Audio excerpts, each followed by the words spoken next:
दुशासनम।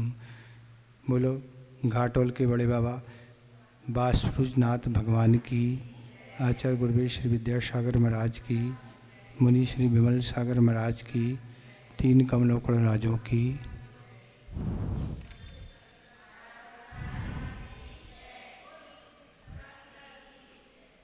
इस जीव ने अनादिकाल से इस संसार में अभी तक क्यों भ्रमण किया, इसकी बात कल चली थी।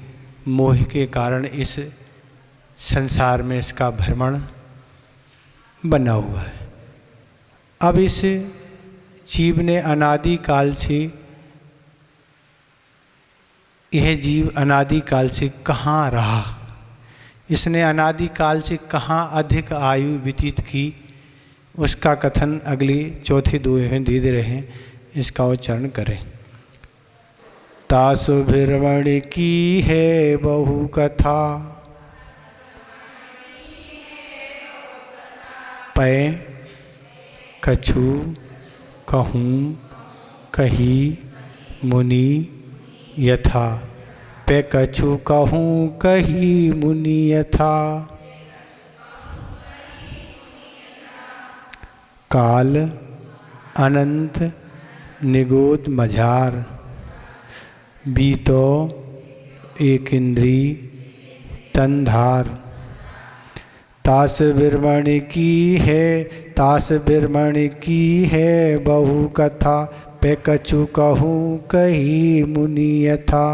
काले अनंत निगोद मझार, बीतो एक इंद्री तनधार।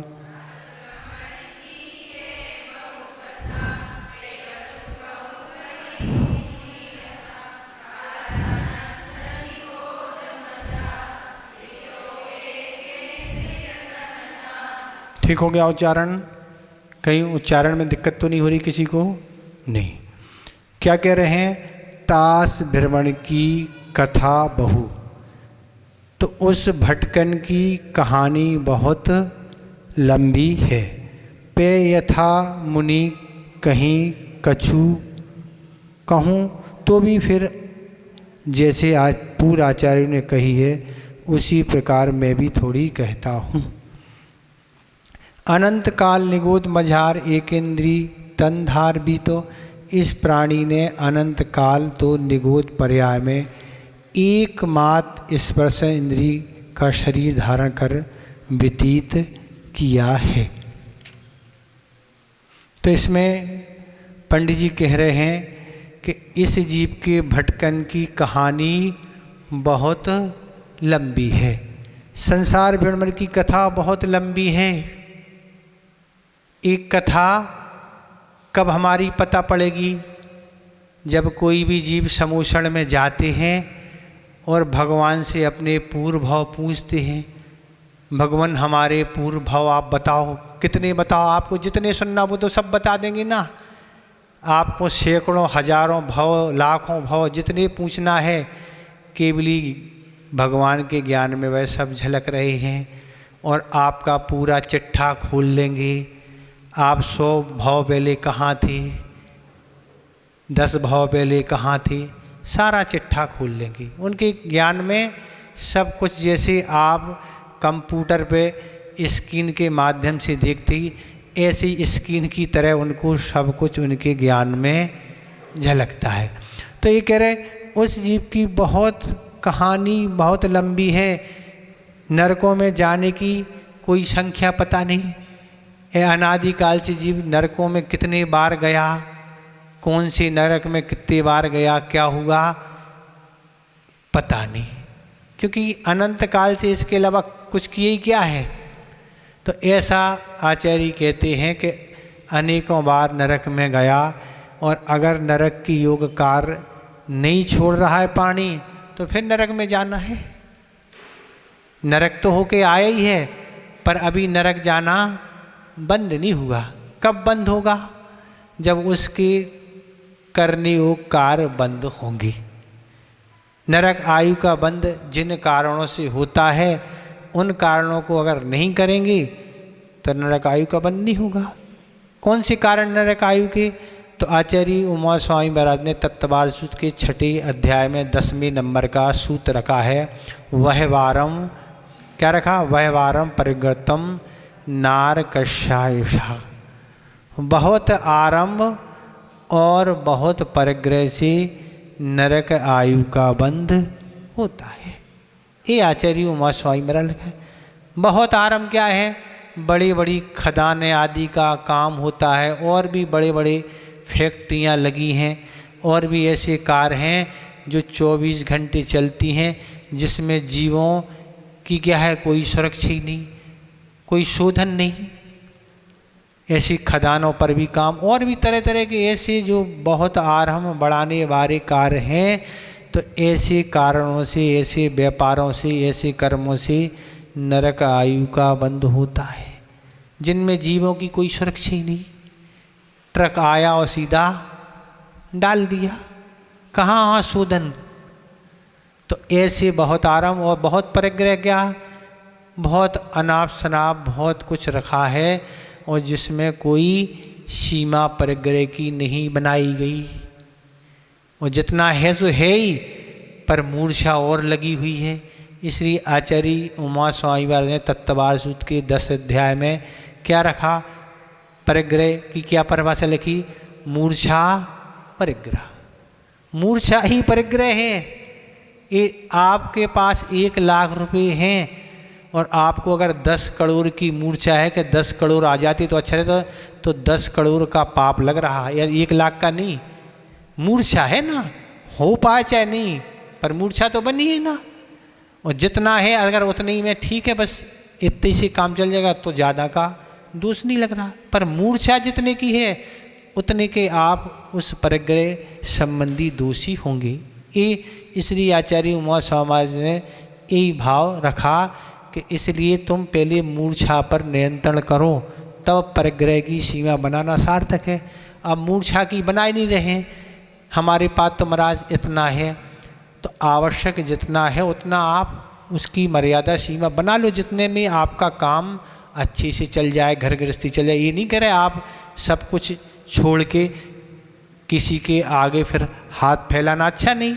इतना तो ठीक है, पर सीमा मर्यादा नहीं है तो दोष लग ही रहा। बनी भाव तो बना ही है। तो ये इसमें कहने वाले हैं कि बहुत आरंभ और बहुत परिग्रह नरक आयु के लिए कारण है। अब कथन ये आता है, पर आचार्य गुणभद्र महाराज के अनुसार उत्तर पुराण में लिखा है कि राजा सैनिक को जो नरक आयु का बंध हुआ, वह किसके कारण हुआ? उसके कारण नहीं, बहुत आराम आदि के ही कारण, बहुत आराम परिग्रह के कारण उन्हें नरक आयु का बंध हुआ। अभी कथन ये भी मिलता है कि उनने यशोधर महाराज के गले में सर्प डाला, इसलिए उनको नरक आयु, वो भी कारण होते। 2 आचार्य के 2 मत हैं, अपन को तो दोनों मान्य हैं, अपने तो छदमत अपन को तो पता नहीं, पर दोनों से होने में कोई बाधा नहीं है। तो इसमें क्या कह रहे हैं, नरकों में जाने की संख्या पता नहीं कितने बार होके आ गए और कितने बार अभी जाना पड़ेगा, अगर इन कारणों पर विराम नहीं लग गया। ये तो सिद्धांत है कि नरक आयु क्या कोई भी 4 आयु में बंद होगा तो वह आयु कैंसिल नहीं होती। आपका ट्रेन, बस और रेल, प्लेन आदि का टिकट कैंसिल हो जाता, पर आयु यहाँ जिस आयु का जिस जीव ने एक बार बंद कर लिया उस आयु में जाना ही पड़ता है, उसमें कोई संक्रमण नहीं होता। आयु कम ज़्यादा करना अलग है, पर नरक आयु कैंसिल, जैसे राजा सैनिक का उदाहरण ले लें कि उन्होंने नरक आयु का बंद कर लिया, भली उन्होंने उपशम, क्षयोशम, छायक सम्य दर्शन, तीर्थंकर भी बंद कर लिया, पर वह 7वें नरक की आयु से घट के पहले नरक की आयु 84 वर्ष रहेगी, पर नरक आयु समाप्त नहीं कर पाए। कितनी विशुद्धि बढ़ाओ, नहीं हो सकती, वो तो जाना ही पड़ेगा। तो इसलिए नरक आयु के कारणों को व्यक्ति करेगा तो उस समय अगर आयु बंद का काल रहा तो बंद हो जाएगी। इसलिए उसको इन कारणों से बचना हो। और भी कारण है, केवल बरहारम परिग्रह नहीं, और भी बहुत कारण लिखे हैं, उन कारणों से नरक आयु का आगे प्रसंग आएगा, हम वहाँ बताएंगे। तो इसलिए ऐसी चीज़ों से बचना होगा। तब नरक आयु के बंध से बच पाएंगे। और तिरंचों में कितनी बार गया उसका भी कोई पता नहीं।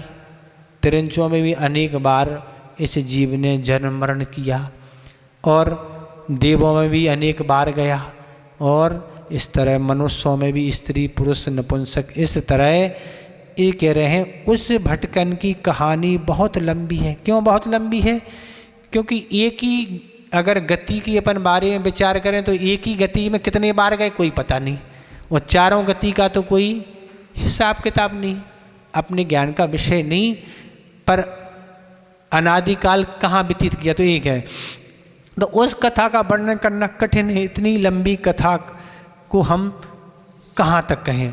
अब जैसे उदाहरण के रूप में मान लें कि आदिनाथ भगवान का समूषण लगा था, वहीं वह मारीच का जीव था, और उसने वहीं रहते हुए भी सम्यक दर्शन नहीं कर पाया। उनके तो दादा थे, क्या है, भरत चक्रवर्ती का पुत्र था, तो दादा कहलाए गृहस्थ जीवन से संबंधित, पर ऐसी विशुद्धि नहीं बढ़ा सका कि वह सम्यक दर्शन धारण कर ले। बल्कि उसने क्या कहा वहाँ, उसको मान कषाय का उद्वेग बढ़ गया, नहीं मैं क्या कम हूँ, मैं भी ऐसे ही तीर्थंकर बनूंगा, मैं भी ऐसे ही धर्म चलाऊंगा, ये मान कषाय का उद्वेग आ गया। उसके कारण उसने 363 मत चला के ऐसी दुर्गति पर्याय में उसको अनेकों बार जाना पड़ा। क्या कहते हैं 60,000 बार तो वह वेश्या बना। कितना? 60,000 बार वेश्या बना। 60 लाख बार तो माता के गर्भ में आ समय में मरण को प्राप्त हुआ। कितने? 60 लाख बार बस गर्भ में गया वहीं मरण हो गया, अर्थात एक भव चला गया। अब भवों की संख्या यही है, 60 लाख बार तो ऐसा मरण हो गया, गया कुछ समय रहा वहीं मरण हो गया, वहीं नई आयु का बंद कर लिया और दूसरी आयु में चला गया, अब एक भव गया।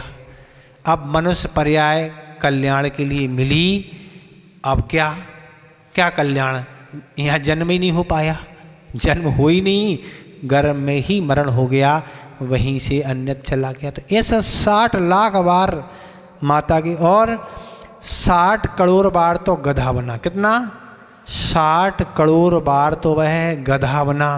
गधा का काम क्या है आप समझते हैं, केवल बोझा ढोने के अलावा कोई काम नहीं। चाहे बीमार अवस्था हो, चाहे सर्दी हो, चाहे गर्मी हो, चाहे बारिश हो, और चाहे रोग हो, चाहे भूख, चाहे प्यास हो, पर ढोना सो ढोना ही पड़ता है। ऐसी पर्यायों में उसने व्यतीत किया, और 30 करोड़ बार वह कुत्ता बना। कितना? 30 करोड़ बार कुत्ता। कुत्ता की क्या इज्जत होती है, लोग किस इज्जत से उसको देखते, उसके साथ क्या व्यवहार करते, ये परिणति है। और 60 लाख बार तो नपुंसक बना। 60 और नपुंसक की क्या दशा होती, कैसी इज्जत क्या होती है, आप सब समझते हैं। ऐसा वह, और 90 लाख बार धोबी बना। धोबी का क्या काम है आप समझते हैं, कपड़े धोना, और वह सब नीची जाति में ही आते हैं। हर जगह हर व्यक्ति के कपड़े धोना है, कर्मों को नहीं, केवल कपड़े को धोना है, उसमें भी कोई इज्जत नहीं। ऐसे नीच कुलों में वह बना। 8 करोड़ बार घोड़ा बना। 8 करोड़ बार घोड़ा बना। घोड़े का क्या काम है, उसका ही काम गधे की तरह है, उस पर सामान लादा जाता है, इस पर आदमी बैठता है, और भी परेशानी क्या है, परेशानी है। और 20 करोड़ बार बिल्ली बना। बिल्ली का भी क्या काम है, हिंसा। चूहे को हमेशा चूहे की तलाश करना कि कहीं दिखाया कोई जीव पकड़ा और उसको जीवन समाप्त किया। अब कहाँ तक धर्म कर पाएगा वह जीव? मनुष्य पर्याय एक ऐसी पर्याय है जिसमें विवेक है, गुरु का सानिध्य है, अच्छे व्यक्तियों की संगति है, स्वाध्याय आदि है, नियम व्रत ये सब कर सकते इस पर्याय में। अब इस पर्याय भी मिल गई है, पर इस पर्याय में भी सभी नहीं किए जा रहे हैं, तो पर्याय का पाना कहाँ तक सार्थक है, कोई मतलब नहीं ना। इसलिए आचार्य कहते कि ऐसा वह 20 करोड़ बार बिल्ली बना, पूरा 1 कोड़ा कोड़ी सागर तक उसने भ्रमण किया। क्यों? कहाँ आदिनाथ के समय था वो। आदिनाथ भगवान का मोक्ष तीसरे काल में कुछ समय शेष था, तब उनकी मुक्ति हुई जब उनका समय सुना। और इन महावीर का क्या हुआ मोक्ष? चौथे काल के अंत में हुआ। ठीक है, तो ऐसा पूरा ये कोड़ा कोड़ी सागर तक ऐसा रहा। सिंगादि वो तो आगे की पर्याय हैं, 10 भव पहले।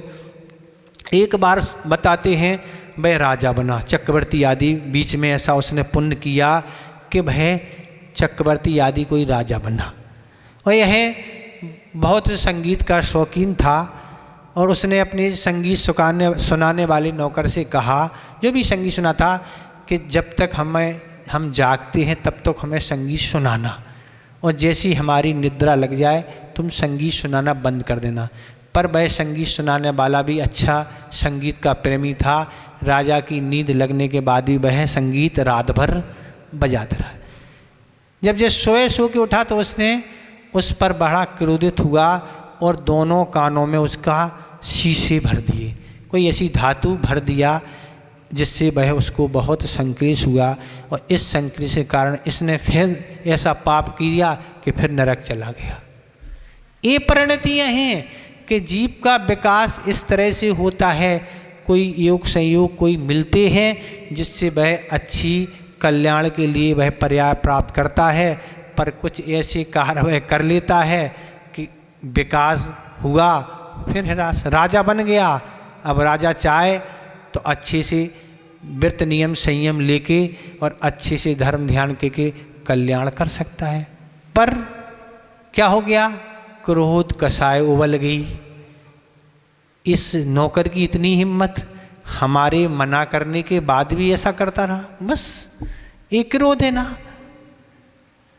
तो मजा तो 1 मिनट का आता है किसी कार्य में, पर सजा बरसों की होती है।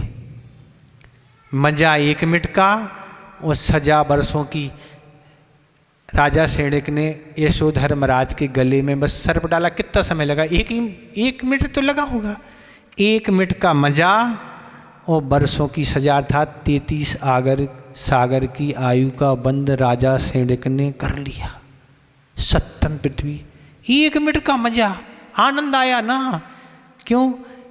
ये गुरु की सही पहचान उन्हें नहीं थी। तो ऐसे ही जीवन में व्यक्तियों के अनेक कार्य होते रहते महाराज। हम हंसते खेलते खेलते ऐसे पाप करते रहते, मनोरंजन कर देते।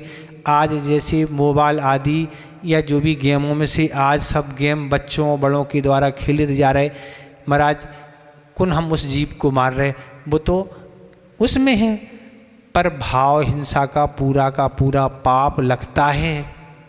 जैसे आपने कथा सुनी हुई कि आटे का मुर्गा, बस आटे का मुर्गा, भाव तो वही है ना, आटे का हो चाहे साबित हो, पाप तो वही होगा ना। तो ऐसे कल परसों हमने जो बात आपसे कही थी कि आचार्य महाराज ने कहा कि आज प्रगति का युग नहीं, आज दुर्गति का युग है। इसलिए कहा कि ऐसे जैसे साधन आज बढ़ रहे हैं उससे निरंतर पाप का बंध हो रहा है। हम हंसी खुशी में मनोरंजन में सब कुछ करते चले जा रहे हैं, पर इन सब चीज़ों से पाप का बंध हो रहा है। ये सब चीज़ अपन को विचार करनी योग्य है। अपने परिणामों को संभालने की आवश्यकता है। अपन स्वयं निरीक्षण करें, अन्यथा पाप का फल भोग नहीं पड़ेगा। कोई कौन बचा पाए? कोई बचाने की यहाँ बात ही नहीं। बचाएंगे आप स्वयं और फंसाएंगे आप स्वयं। अपने भावों से ही बचना और फंसना होता है। तो इसमें एक कहने की बात यही है कि ऐसे ऐसे विचार हर प्राणी के, इस जीव के अनंत काल से ऐसी परिणति चल रही है। अगर हम आचार्य ने जो भी ग्रंथ लिखे हैं उनका स्वाध्याय नहीं करेंगे, कुछ सुनेंगे नहीं, क्लास प्रवचन आदि, या स्वयं हम स्वाध्याय नहीं करेंगे, तो फिर अच्छे बुरे का ज्ञान हमें कहाँ से होगा? घर बैठे हो जाएगा क्या? समय आपको नहीं है तो आप घर बैठ के भी स्वाध्याय करें, पर करें तो जहाँ आपकी अनुकूलता है वहाँ आप स्वाध्याय करें, सुने, जिससे आपका विवेक जागृत हो। करना तो पड़ेगा, बिना इसके कोई रास्ता नहीं है। कोई ना कोई तो विधि अपनाना पड़ेगी, जो विधि हमें पाप से बचाए और हमें पुण्य का संचय कराए। इसके अलावा कोई रास्ता ना तो आज तक कोई का कल्याण हुआ है ना कभी होने वाला है। क्यों? रास्ता अपनाना पड़ेगा। तो ये सब कह रहे हैं कि उस भटकन की कहानी बहुत लंबी है। ये लंबी तो एक किसकी सुना दी, केवल मरीचि की सुनाई, पर मरीचि की पहले भी तो वह भटका होगा ना। अनादिकाल से मरीचि के पहले भी अनेक परवाएं में उसने भ्रमण किया। उसी की तरह सब हम आपकी भी कथा है कि इस तरह हमारी आपकी भी भटकन इस संसार में चल रही है। अचानक कौन सा कर्म बंद कब हो जाए, आयु का बंद कब हो जाए, हमें पता नहीं। महाराज हम तो सो रहे हैं, आप सोते रहो ना। कर्म बंद में तो कर्म तो 24 घंटे बनते हैं, 7 कर्म का बंद तो प्रत्येक समय होता है। अगर आयु कर्म का काल रहा तो आयु का भी बंद होगा। और उदय तो 8 ही का चल रहा है, चाहे आप सो चाहे कुछ करो, प्रत्येक समय 7 कर्म का बंद 24 घंटे होता है। चाहे आप जागो और चाहे आप सो, पर आप जागृत हैं, विवेक से सहित हैं, परिणाम आपके अच्छे हैं, पुण्य का संचय होगा। और परिणाम पर आपका कंट्रोल नहीं है, चाहे दिन हो चाहे रात है, तो पाप का बंद होगा। हो गई वो तो सब ऑटोमेटिक है। यहाँ लाइट चली गई महाराज, एक कैमरा बंद, वहाँ कुछ लाइट नहीं जाती, कर्म तो बंद, लाइट से कोई संबंध नहीं। सारी कर्म वर्गणाएँ अपने परिणाम के अनुसार पुण्य पाप वर्गणाएँ आती रहती हैं और आत्मा से वह चिपक जाती है। ये सारी स्थितियाँ सब कुछ चलता है। तो ये कह रहे हैं कि ये बहुत लंबी कथा है। पे यथा मुनि कहीं कछु कहूँ, तो भी जैसे पूर्व आचार्यों ने कही है उसी प्रकार मैं भी थोड़ी करता हूँ। पंडित जी कह रहे हैं जैसा पूर्व आचार्यों ने कहा है, जैसा तीर्थंकर भगवान, सबसे पहले तो तीर्थंकर भगवान के द्वारा ही कहा है। तीर्थंकर भगवान का तो नियम है कि उन्हें उनका समोषण लगेगा और उनकी वाणी खिरेगी, पर सामान्य केवलियों का कोई नियम नहीं है। सामान्य केवलियों की केवल गंधकुटी लगती है, पर तीर्थंकरों का समोषण लगता है, व्यवस्थित सब कुछ होता है, पर सामान्य केवलियों का कोई नियम नहीं है। पूछे कोई बता सकते, केवल ज्ञान में दोनों में समानता है। ऐसा नहीं कि तीर्थंकरों का केवल ज्ञान अलग हो, सामान्य का अलग हो, दोनों का समान है। चारों घातीय कर्म के 6 से दोनों को केवल ज्ञान प्राप्त हुआ। केवल ज्ञान में कोई कमी नहीं। जैसा तीर्थंकर भगवान समझते हैं वैसे ही सामान्य केवली जानते हैं। तो तीर्थंकर का तो नियोग है कि वाणी खिरेगी, उन्हें उत्तर देना होगा, क्योंकि उनसी वाणी खिरेगी तभी आगम की रचना होगी। तो सबसे पहले तो जो तीर्थंकर भगवान ने कहा है, फिर गणधर परमेष्ठी हैं, फिर प्राचीन आचार्य, फिर प्राचीन आचार्य से और आचार्य मुनि महाराज, जो भी कुछ है, तो जो भी कुछ पूर्व आचार्यों ने कहा है उसी प्रकार मैं भी क्या कहता हूँ, थोड़ी कहता हूँ। पूर्व आचार्यों ने जैसा कहा है उसी को आधार बना के हम ये 6 ढाला बनाना चाह रहे हैं। ये भाई प्रतिज्ञा कर रहे, 6 ढाला हम कोई अपने दिमाग से नहीं बना रहे, वो कह रहे जो भी आचार्य ने आगम की रचना की उसका आधार बना के हम क्या कर रहे हैं, 6 ढाला की रचना करने जा रहे हैं। और वो कह रहे हैं उसी प्रकार मैं भी थोड़ी कहता हूँ। थोड़ी क्यों कहते हैं, क्योंकि आचार्यों का तो क्षेत्रम बहुत है, उनका ज्ञान तो बहुत लंबा चौड़ा है, पर हमारा इतना ज्ञान ही नहीं है कि हम बहुत विस्तार से किसी ग्रंथ की रचना कर पाएँ। पहले तो रचना ऐसी होती थी कि आचार्य पूरा मन में बना देते थे, पूरा मन में, कोई पेन कागज का कोई काम नहीं, बैठे और मन में पूरा ग्रंथ बना दिया। ये लेखन कार्य तो आचार्य पुष्पदंत और भूत मलाज से शुरू हुआ, इसके पहले कोई रचना नहीं हुआ, चलना है, चलता है।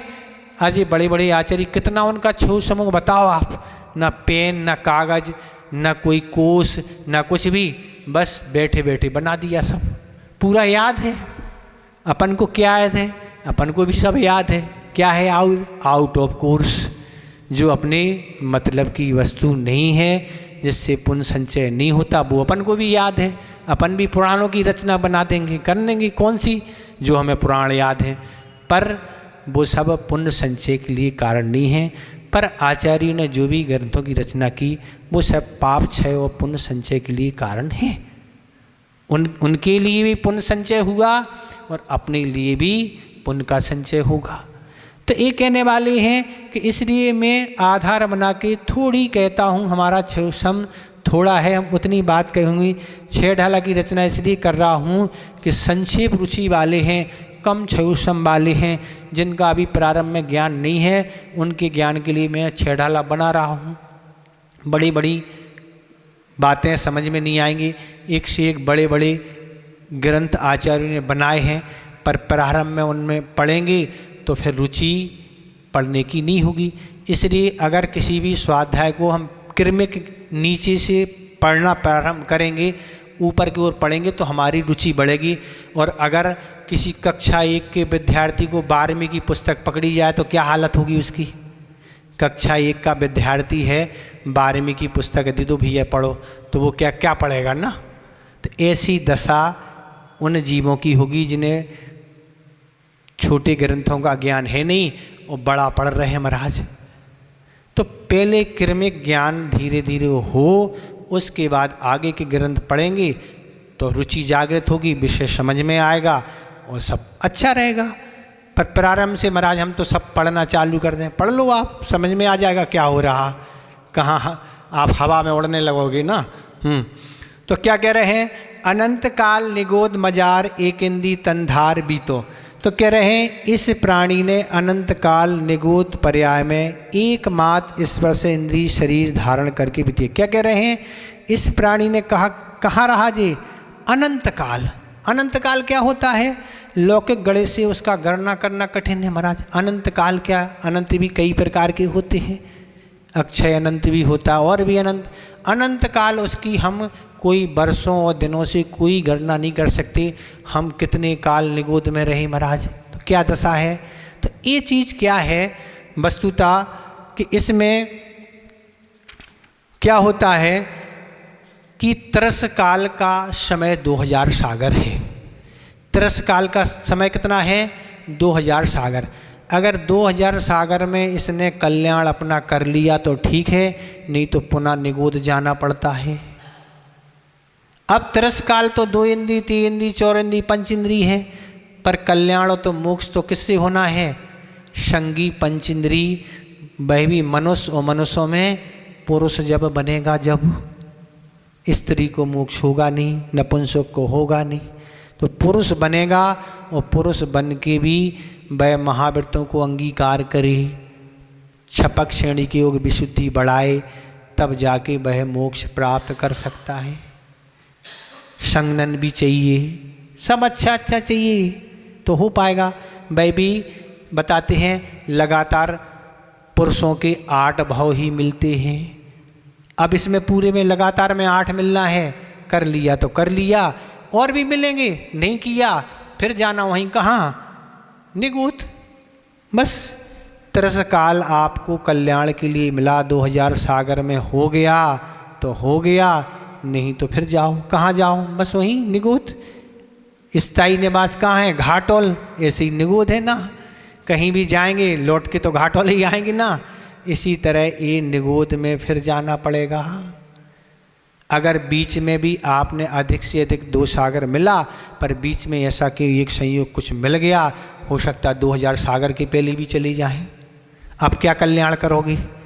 अब कल्याण के लिए मनुष्य पर्याय मिली है तो अब अपनी मौज मस्ती में गंवा रहे हैं। अच्छा महाराज, कब लोग कहते हैं अच्छे से मौज मस्ती कर लो, खा लो पी लो अच्छे से, फिर शायद मिली कि नहीं मिली क्या पता। हम कहते हैं हाँ ये तो पक्का है, फिर मिलने वाली नहीं है। अगर आप मौज मस्ती इस तरह से विश्वों में घूम रहे हैं तो पक्का है मनुष्य आई तो मिलने ही नहीं। ऐसे तीप कर्मों का बंध होगा तो वहीं जाना पड़ेगा। कहाँ जाना है, नरकों में जाना है, वहीं धुलाई होगी अच्छे से। तो ऐसी स्थिति बनने वाली है, एक कल्याण के लिए मिली है। नियम संयम धारण करो, अपनी जितनी शक्ति है उस शक्ति को लगाओ और इन पापों से बच के पुण्य कार्य करोगे तो वह पुण्य आपका आगामी जीवन में साथ देगा। आप भली जंगल में भी रहोगे, पुण्य का उदय है, सब अनुकूलता बन जाएगी। सीता का पाप कर्म के उदय से पूर्व कर्म में अभी वर्तमान में लगता है महाराज सीता ने कुछ किया ही नहीं, पर कथा पढ़ें आप, पूर्व ने उनने किसी पर लांछन लगाया था, उसके फलस्वरूप वह कर्म आ गया। सीता अवस्था में कुछ नहीं, पूर्व अवस्था में बहन भाई दो थे छुल्लक आदि, वह बैठे थे और कुछ वार्तालाप कर रहे थे। इनने प्रचार कर दिया इनमें कुछ गड़बड़ है, इतना बस बोला, वह कर्म बंद हो गया। अब बताओ आप, अब संसारी प्राणी तो ऐसी रात दिन नहीं करता था इनमें गड़बड़ है, अब कैसे कर्मों का बंद हो रहा। मतलब आपको क्या पड़ी है, गड़बड़ हो चाहे अच्छा हो, आप दुष्प्रचार क्यों कर रहे हैं, आपको कर्म बंद हो रहा है ना। उसने ऐसा किया था, उसके फलस्वरूप भयोदय आ गया कब, सीता की पर्याय में। इसलिए वह लांछन लग गया कि इनने इसके साथ ऐसा किया होगा, एक बार किया ऐसा हो गया। अब जो अनेक बार कर रहे हैं उनकी क्या दशा होगी, तो ऐसे ही उन पर भी उनका भी अपवाद लगेगा। अपवाद लगेगा कि नहीं, कर्म तो आएगा। पर धर्म पर आस्था थी, सब अच्छा था, गर्भ अवस्था थी, ऐसा पुण्य उगाया कि राजा मिल गया और राजा अपने घर ले गया। कोई राजा उसका अच्छे से वहाँ जो कुछ होना था, बच्चों का जन्म हुआ और सब कुछ अच्छा अच्छा हो गया।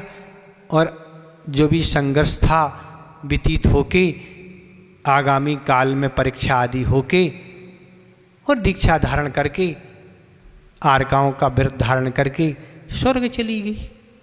तो ये तो हो गया, सब लांछन लगा था, सब अच्छा जो कुछ था हो गया, भगवान पे आस्था थी, हो गया। पर जिनके कर्म का उदय है और अगर ऐसा पुण्य कर्म नहीं आया और कोई अगर ऐसा सहयोगी नहीं मिला तो उस जंगल में क्या दशा होती। आप तो सुनने ही से घबरा जाएंगे ना, अभी घबरा जाएंगे कि नहीं।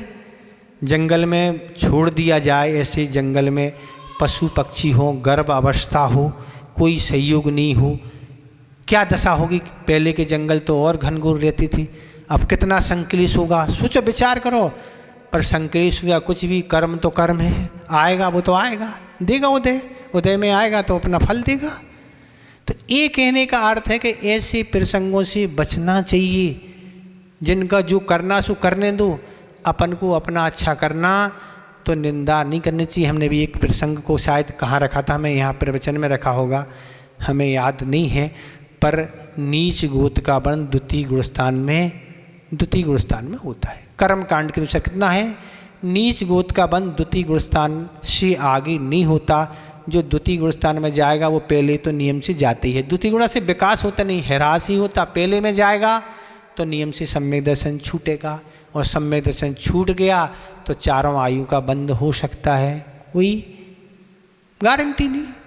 अब कहाँ, अगर हम किसी की भी निंदा कर रहे हैं तो नीच गोत का बंद हो रहा है। अब नीच गोत का बंद हो रहा, सम्यक दर्शन छूट गया, अब क्या कर रहे हैं आप बताओ। पर हम तो यही कहते हैं कि 7 दिन की 7 रस्सियाँ होती हैं, होती रस्सी, आप तो समझते होंगे, रस्सी जानते, आपके यहाँ क्या बोलते, कुछ भी रस का त्याग, नमक आदि का त्याग किया जाता 7 दिनों में, रविवार को नमक, सोमवार को हरी आदि। तो 7 दिन की ये रस्सी होती हैं। पर निंदा की रस्सी कौन दिन होती है अभी तक पता हमें नहीं लग पाया, ये रस्सी कौन दिन करना चाहिए। ये तो भैया प्रत्येक दिन की रस्सी और प्रत्येक मिनट की घड़ी रस्सी है, इसमें तो हमेशा रस्सी करना चाहिए। अगर निंदा रस से नहीं बच पाए तो नीच गोत्र का बंध होगा, तो द्वितीय गुणस्थान में गए तो पहले में चले गए, अब क्या होगा। ये सब चीज़ें कठिन तो लगती हैं पर असंभव नहीं। अगर सिद्धांत पढ़ते हैं तो सिद्धांत से यही समझ में आता है कि कौन जीव किन परिणामों से कहाँ चले जाते हैं। तो इसमें ये कह रहे हैं कि निगोद, ये कह रहे हैं कि इस तरह से अनंत काल लौकिक गणित के करना कठिन है। जो अनंत जीवों को एक निवास दे उसे कहते हैं, क्या कहते हैं, निगोद। जो अनंत जीवों को एक निवास, एक शरीर है, वो अनेकों जीव हैं। जैसे एक कोई मकान है, अब ये धर्मशाला ही मान लो, कुछ भी, एक स्थान पर अनेकों जीव रह रहे हैं, एक कमरे में अलग अलग रह रहे हैं। तो ऐसी स्थिति है कि एक क्या है, शरीर है, वो उसमें अनंत आत्माएं हैं, एक साथ जन्म और एक साथ मरण हो जाता है। तो क्या कह रहे हैं, नित्य निगोद। निगोद के क्या है, 2 भेद हैं। नित्य निगोद, जिन्होंने भूतकाल में तृष्ण भाव को नहीं पाया, ऐसे अनंत जीव हैं। क्योंकि वे भाव कलंक प्रचुर होते हैं, इसलिए निगोद बास को नहीं त्यागते, परंतु भविष्य में वह तृष्ण प्राप्त कर सकते। कल जो बात थी तो इसमें धबला की चौथी पुस्तक में आया है ते नित्य निगोद से जीव निकलते भी हैं। इसमें लिखा कि अभी तक उन्होंने नित्य निगोद वाले निकले नहीं, पर आगे वह तृष्ण प्रयाग को प्राप्त कर सकते। ऐसी धबला की 14वीं पुस्तक में ये दिया है। तो ये नित्य निगोद है कि ऐसी उनकी प्रचुरा है, कलंक प्रचुर रहते हैं कि त्यागते ही नहीं, वहीं निगोद में ही रहते हैं कि उनके ऐसे परिणाम बनते ही नहीं कि निगोद से बाहर आ पाए। और इतर निगोद क्या है? जो देव नार की तिरंच और मनुष्य उत्पन्न होके पुनः आते रहते। इतर निगोद आते हैं और जाते हैं, पर नित्य से निकलेंगे पर जाएंगे नहीं, नित्य से निकल तो आएंगे। एक आचार्य महाराज के अनुसार निकलते हैं, किसी आचार्य महाराज के अनुसार नित्य से निकलते ही नहीं। पर भरत चक्रवर्ती के 9 से 30 जीव का तो उदाहरण निकल दिया था। तो नित्य निगोद किसी साधारण नाम कर्म की वजह से एक शरीर के आश्रित अनंत अनंत जीवों का समान रूप से रहना, ये निगोद है। और क्या कह रहे हैं कि इस प्राणी ने अनंत काल निगोद पर्याय में मात्र एक स्पर्श इंद्री, क्या है? एक स्पर्श इंद्री।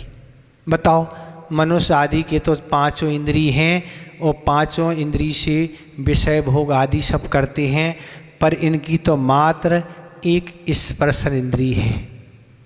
और कर्ण इंद्री तो है ही नहीं। आपकी तो कर्ण इंद्री है, सब है महाराज। गीत भी सुनो और संगीत भी सुनो और निंदा भी सुनो, सब कुछ जो कुछ सुनना सो सुनते रहो, पर उनके तो कर्ण इंद्री है ही नहीं। क्या सुनेंगे? कुछ नहीं सुनेंगे। तो ऐसे ही उनके पास कोई है ही नहीं महाराज कि उनकी केवल स्पर्श इंद्री है, कर्ण इंद्री नहीं है, आँखें भी नहीं हैं, कुछ देख नहीं सकते। आपके पास तो देखने के लिए बहुत कुछ है, वहाँ देखने के लिए क्या है? होते हुए भी आँखें ही नहीं तो देखेंगे क्या? इसलिए उनके कर्ण इंद्रिय नहीं है, ना कोई फिल्म, ना कोई सीरियल, ना कोई नाटक, ना कुछ भी नहीं वह देख सकते हैं। ऐसी उनकी चक्षु इंद्रिय भी नहीं है और घ्राण इंद्रिय भी नहीं है। आपके पास अनेक प्रकार के सुगंधित पदार्थ हैं, उनकी घ्राण इंद्रिय के अभाव में कोई सूंघ नहीं सकते। क्या सूंघेंगे? सूंघने का इंस्ट्रूमेंट उनके पास है ही नहीं। इत्र है, पाउडर है, तरह तरह के सुगंधित तेल फूल वगैरह, इनकी बस एक ही स्पर्श इंद्रिय है। और रसना, रसना तो आप समझते ही हैं, रसना में ना फसना। रसना इंद्री कौन सी? ये है जिससे भोजन करते हैं, बोलते हैं, वह भी उनकी इंद्री नहीं है। आप तो तरह तरह के टेस्ट लेते रहते आइटमों के, अब उनके तो पास एक सिर्फ स्पर्श इंद्री है, उससे अब क्या टेस्ट लेंगे? तो उससे ही, स्पर्श इंद्री से ही वो अपना सब पूर्ति करते रहते, उनका जीवन यापन होता रहता। तो ऐसे ये रसना इंद्री भी नहीं है। अब उनके पास जब इंद्री नहीं है तो वे क्या सुख भोगेंगी? दुख के अलावा कुछ नहीं है। तो इसलिए पंचेंद्री बनने के लिए बहुत पुण्य चाहिए। अभी आने वाला है आगे कि पंचेंद्री कैसे बनते हैं। पंचेंद्री बनना बहुत पुण्य की बात है। और पंचेंद्री में फिर क्या है? असंगी और संगी दोनों हैं। संगी बनना और फिर उसमें और आगे। तो इस तरह निगोद कहाँ है? तो निगोद 7वें नरक के नीचे एक राजू छेद प्रमाण कलकला नामक पृथ्वी है, पृथ्वी में निगोद है। सर्वत्र भी निगोदिया जीव रहते हैं।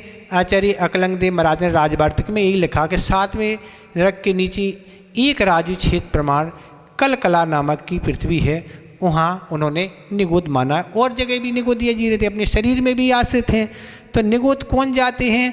जो उग्र मिथ्या दृष्टि होते हैं, जो अत्यंत विषयों की आसक्ति रखते हैं, जो पंक्तियों की विषयों में लगी रहती हैं, जिन्हें धर्म से कोई मतलब नहीं, अच्छे कार्यों से कोई मतलब नहीं, केवल पापों में ही जिनकी आसक्ति, विषयों में ही आसक्ति है, जो जिन शास्त्रों को नहीं मानते हैं, अनेक चीज़ों को पढ़ते हैं, शास्त्र के अलावा आप जो भी पढ़ेंगे क्या है वो कोई आगम नहीं।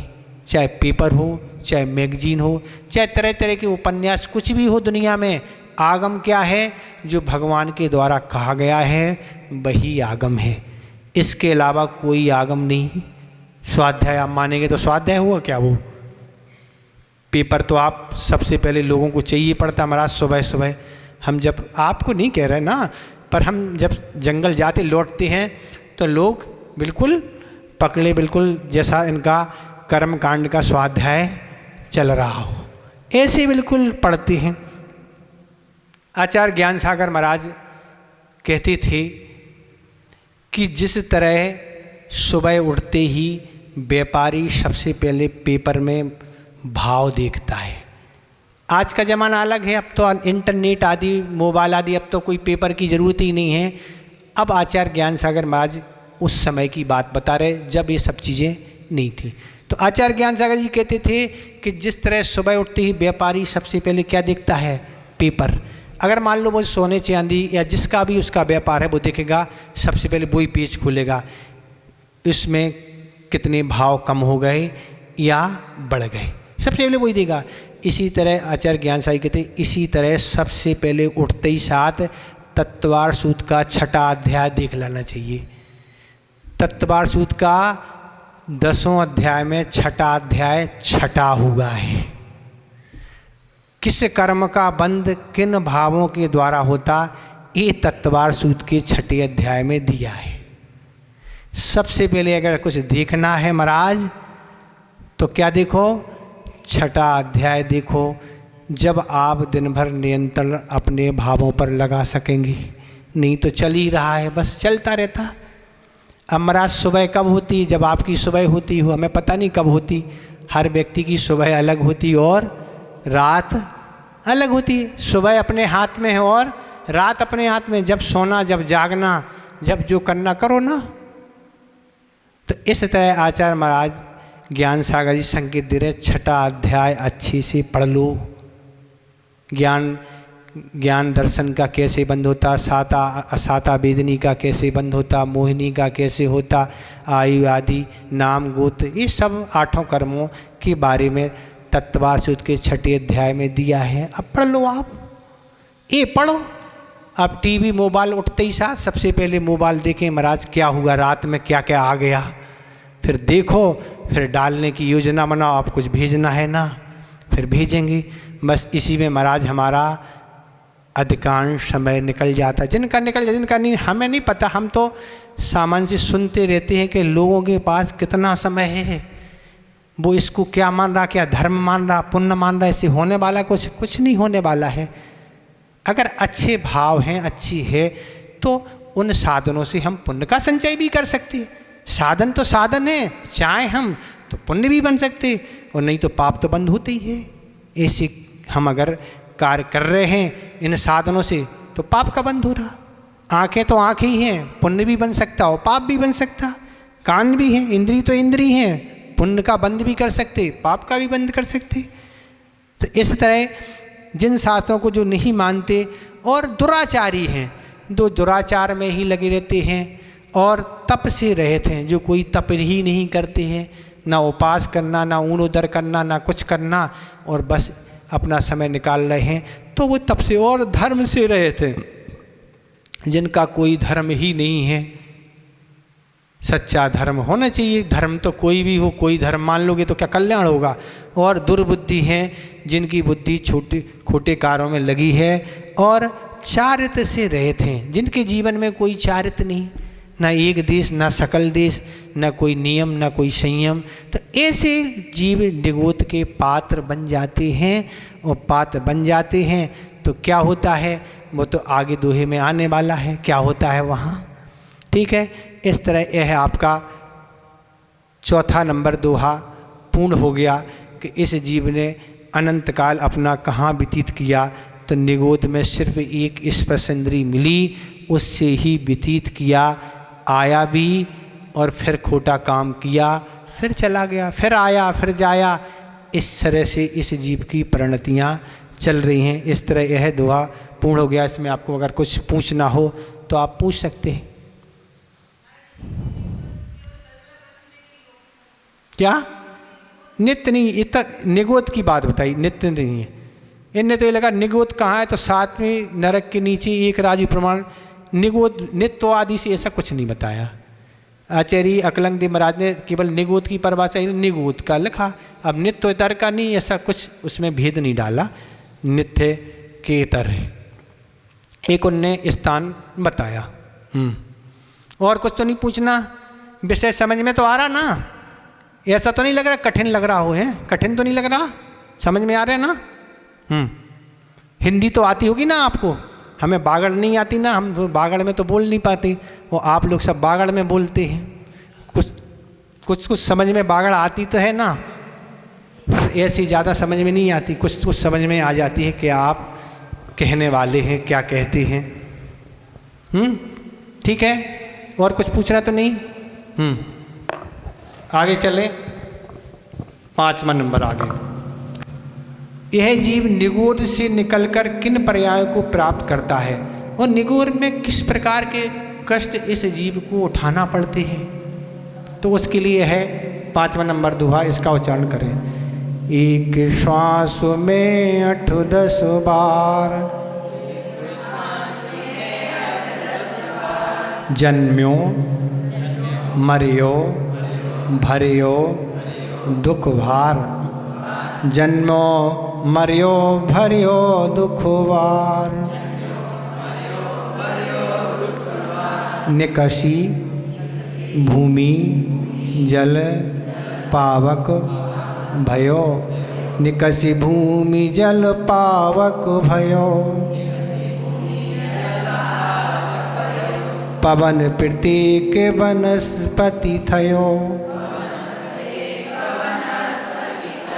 एक श्वास में 8-10 बार जन्मो मरियो भरियो दुख भार, निकषी भूमि जल पावक भयो, पवन प्रतीक वनस्पति थयो। आप एक साथ पढ़ें।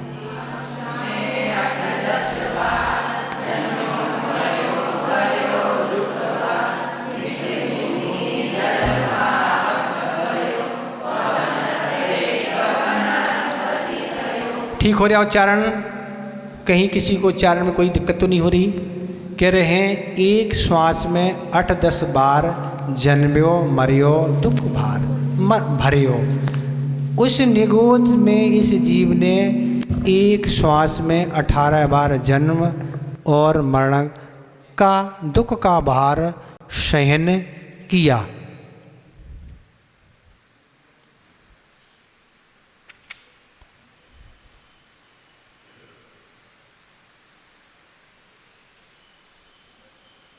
निकषी भूमि जल पावक पवन प्रत्येक वनस्पति थयो, और वहाँ से निकलकर पृथ्वी कायक जल कायक अग्नि कायक वायु कायक वायु और प्रत्येक वनस्पति कायक जीव हुआ। तो इसमें कह रहे हैं कि उस निगोद में इस जीव ने एक श्वास में 18 बार जन्म और 18 बार मरण का दुख सहन किया। श्वास किसे कहते हैं? निरोग मनुष्य की नाड़ी की एक फड़वन को एक श्वास कहते हैं। जो स्वस्थ मनुष्य की लगभग 1 मिनट में कितनी होती है? 72 बार। ये लगभग एक अनुमान है, स्वस्थ मनुष्य की 1 मिनट में 72 बार। तो ऐसे एक श्वास 72 क्या है? एक श्वास में क्या हो गया? 18 बार जन्म और मरण उस निगोदिया जीव का चल रहा है। तो ऐसे एक श्वास नाड़ी श्वास में एक मुहूर्त में 3773 बार जन्म मरण हो जाता है। कितना? एक मुहूर्त के अंदर। तो ये सोचो कि जन्म में एक बार जन्म लेने में कितना कष्ट होता है। जो भी मनुष्यों का जन्म होता है, कितनी महिलाएं सब अच्छी से तरह से समझती हैं इस बात को कि जन्म देने वाली माँ को कितनी वेदना, उस बालक को कितनी वेदना होती है जब एक बार जन्म एक भाव में होता है, पर एक श्वास में 18 बार जन्म लेने की क्या स्थिति हो रही होगी बताओ आप।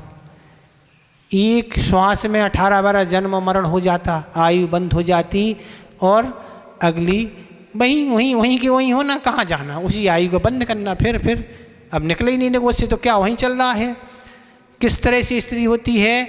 जिस तरह से लिफ्ट चलती है, लिफ्ट में समय लगता पहुंचने में, बस ऐसी इस तरह से उसकी तीव्रता वाली गति होती है कि उसका जन्म मरण हो जाता है। जैसे पहले के ज़माने में लोग पत्थर से चटनी आदि जो कुछ सामग्री बांटते थे, अब महाराज मिक्सी का ज़माना है, डालो और निकालो। ऐसी लिफ्ट वहाँ मिक्सी की तरह जन्म मरण की निगोद में चलती है। इतनी फास्ट था, कितनी राउंड लेती होगी वो मिक्सी की जो पंखुड़ियाँ होती हैं, जो भी कैसी इस तरह से जन्म मरण की प्रक्रिया चलती है, जहाँ जन्म मनाने की खुशियाँ मनाने के लिए कोई परिवार नहीं। यहाँ तो आपके पास सब कुछ है, निगोद में कोई परिवार नहीं जो जन्म की खुशी मनाए, रिश्तेदार भी नहीं, मित्र भी नहीं, पड़ोसी भी नहीं, व्यापारी, नेता और तरह तरह के आप तो यहाँ सब इकट्ठा कर लेते लोगों को, वहाँ खुशी मनाने के लिए कोई नहीं है। और क्या है, वहाँ कुछ भी नहीं है, बस दुख ही दुख सब मना रहे हैं।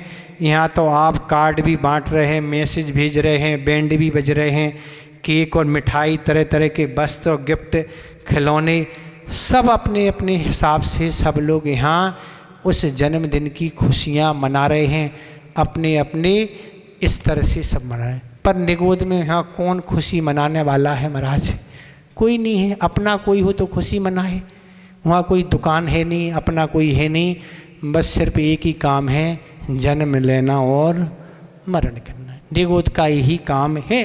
और मरण, एक बार मरण में कितनी स्थिति बनती, क्या स्थिति होती, और एक श्वास में 18 बार जब मरण होगा कितना दुख होता होगा। तो ये स्थितियाँ हैं।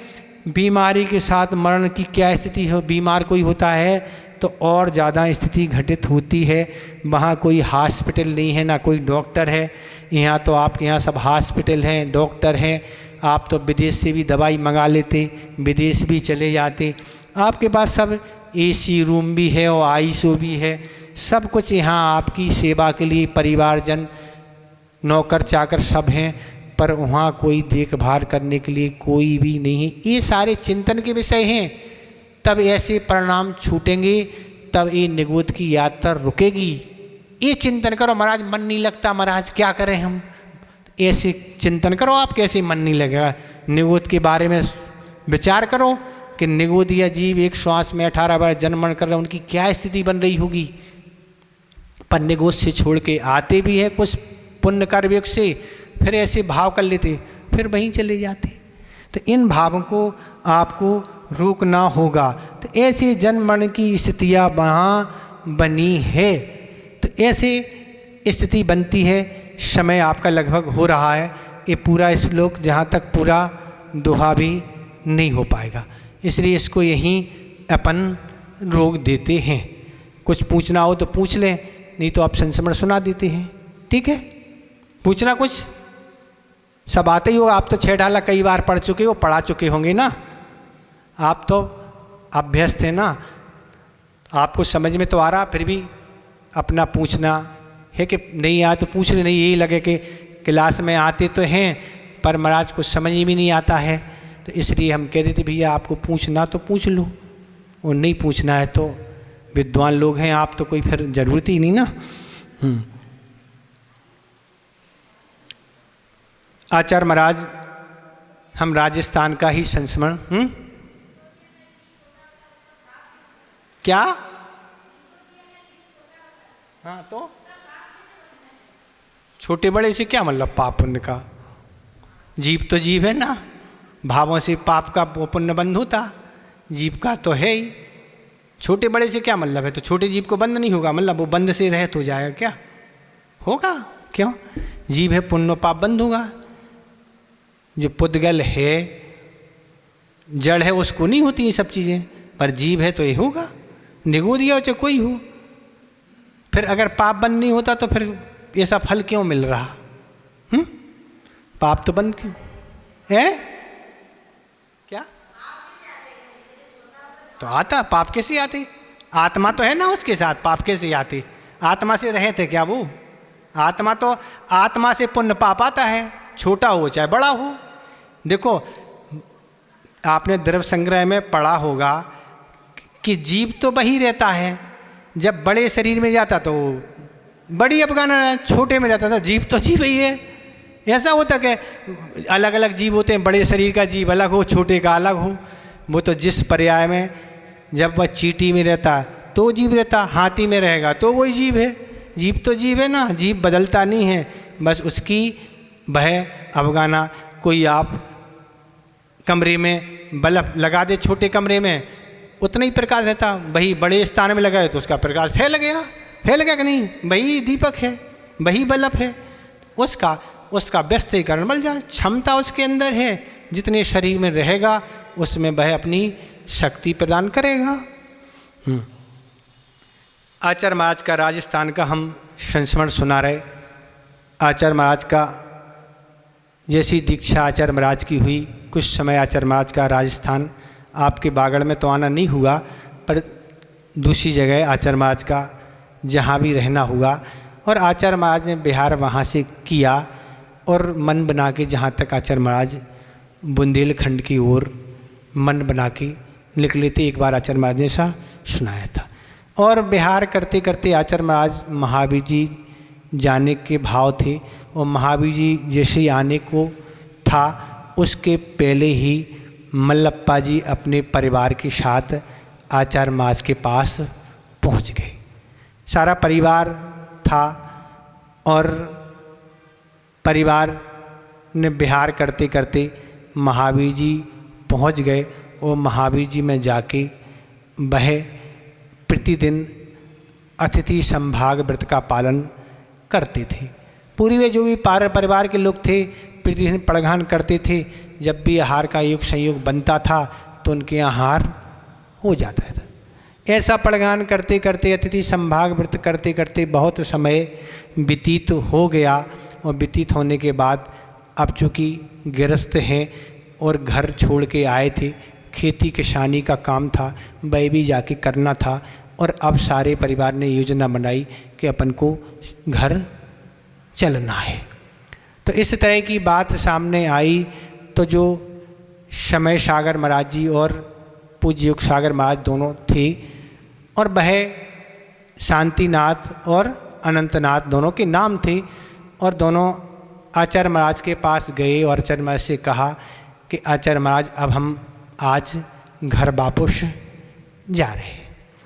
तो आचार्य महाराज ने यही कहा कि हम भी उसी घर में रहते थे, हम भी खेती किसानी आदि सब कुछ वहाँ करते थे, और इस तरह हमने अपना जीवन वहाँ व्यतीत किया, और तुम भी वहीं जा रहे हो, अब भी तुम वही करोगे, क्या करोगे? ये तो अनादि काल से सब कुछ करते आ रहे हैं, फिर क्या अपने कल्याण के बारे में कुछ सोचोगे क्या? अब बालक की छोटे की अवस्था 15-16 साल की रही होगी उस समय की अवस्था, तो दोनों बालकों ने कहा कल्याण तो करना है, आप बताओ उपाय क्या है? तो इतना तो भाव जागृत हुआ कि कल्याण करना है। हाँ, तो उपाय बताते हैं।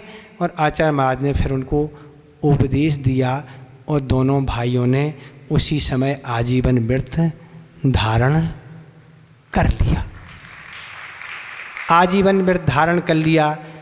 और आचार्य महाराज के द्वारा स्वाध्याय व उनका शुरू हो गया, तत्वासुद आदि, और फिर उन्होंने धीरे धीरे प्रतिमा भी ले ली, और क्षुल्लक दीक्षा भी हो गई, एलक दीक्षा, मुनि दीक्षा, और जाके क्या बन गए? निरापक श्रमण भी बन गए। तो इस तरह दोनों भाइयों की दीक्षा इस तरह होके उन्होंने अपना कल्याण कर लिया। ये पूज्य योग सागर महाराज ने एक दिन हमारी ऐसी चर्चा हुई, तो योग सागर महाराज ने स्वयं सुनाया कि हम लोगों की दीक्षा और आचार्य महाराज पर कैसे रुकना हुआ। तो इस तरह कल्याण करने वाले संकेतों में अपना काम करके अपने जीवन को अच्छा बना लेते हैं, और नहीं करने वाले तो यहीं बने रहते हैं। इस तरह आपका संस्मरण और समय हो गया। बोधि समाधि परिणाम शुद्धि स्वात्मोतुलब्धि शिव शौक सिद्धि चिंतामणिम चिंतित वस्तुदाने तुम वंदे मानस ममास्तु।